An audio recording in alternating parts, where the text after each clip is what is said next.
লাগতেছে কি হরে কৃষ্ণ হরি বল, দাড়ি পাল্লার টাইমিয়ে তোল। এখন কোন জায়গায় গেছে দেখছেন? কায়দাটা লাগছে কি? সৃষ্টিকর্তা বলে পারে না, কায়দাটা লাগছে কি? এতদিন ভয় পাইছিলাম যে জামাত বুঝি আসলে কোনটা হবে, এখন এই জামাতের লোকে হরে কৃষ্ণ বলে, তাই আমার বলতে দোষ কি? কারণ কৃষ্ণানন্দী বাবু যদি এটা বলতে পারে এবং তার মিছিলেও যদি এই গান হইতে পারে, সোশ্যাল মিডিয়া ছড়াইতে পারে, তো জামাতের লোকে যদি হরে কৃষ্ণ হরি বল দাড়ি পাল্লা টাইমিয়ে তোল যদি এইটা বলতে, তা আমি মালায়নের বাচ্চা হরে কৃষ্ণ ডোল খোল বাজাইয়ে করলে দোষটাই কোন জায়গায়? তাহলে বাদ দেবো কেন? কি আমারে বাদ দেবার বলছে? তাইলে যারা বলছিল ওরা কিন্তু আদতে কোনো ধার্মিক না। যারা বলছিল যে আমরা ইসলাম কায়েম করবো, এই দেশে অন্য কেউ থাকবে না, তাইলে বোঝা গেল ওরা প্রকৃত ইসলামও না, ওরা একটা সন্ত্রাসী পার্টি। ওরা মানুষে মানুষে ভেদাভেদ সৃষ্টি করার জন্য, ঘৃণা ছড়িয়ে মারামারি বাঁধাবার জন্য ওরা একটা স্লোগান দিয়েছিল। কিন্তু আমরা যারা আছি সচেতন নাগরিক, কোনো হিন্দু মুসলমান, প্রকৃত মুসলমান প্রকৃত হিন্দু কিন্তু কোনোদিন দ্বন্দ্ব করতে চায় না, তারা মিলেমিশে সবাই বসবাস করতে চায়। সন্ত্রাসের কোনো ধর্ম থাকে না, সন্ত্রাসী আলাদা একটা জাত।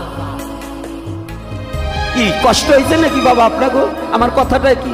এটা কিন্তু আমি কোনো রাজনীতির কথা বলি না, কি আমি রাজনীতির কথা বলছি? সনাতন ধর্ম কথা বলবে মানুষের কথা, সনাতন ধর্ম কথা বলতে হবে মনুষ্যত্বের কথা। সনাতন ধর্ম শুধু সনাতনীর কথা বলতে হবে না, সনাতন ধর্ম এমন একটা ধর্ম যে ধর্মে সমস্ত মানুষের কথা বলতে হবে। কিভাবে মনুষ্যত্ব জাগ্রত হয় এই কথার উপরে আলোচনা করতে হবে, না হলে সনাতন নয়।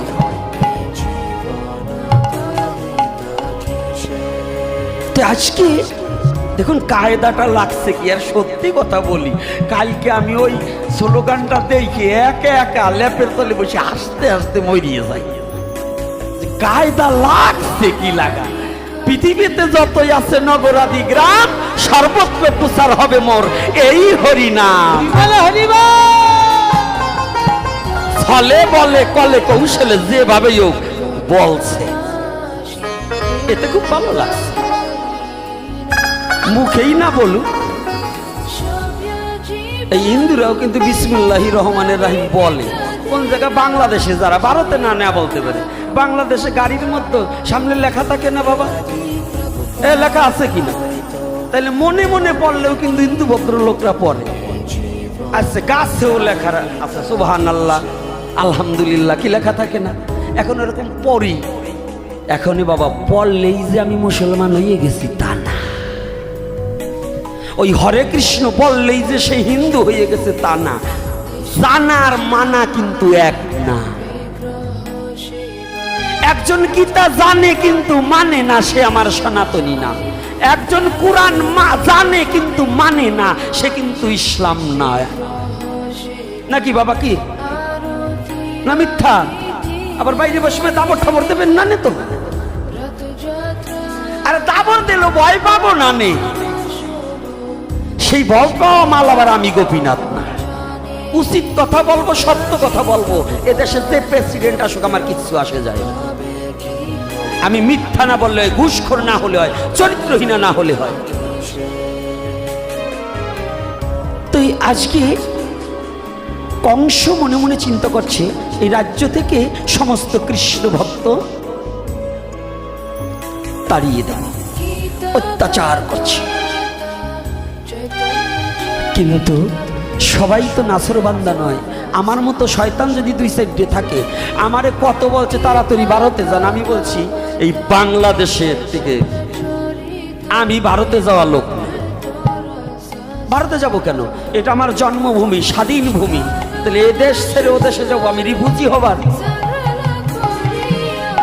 কিরে বাবা, এ দেশে থাকবো, লড়াই করে বেঁচে থাকতে হলে লড়াই করার জন্য প্রস্তুত আছি, তবু আমার জন্মভূমি ছেড়ে যাব না।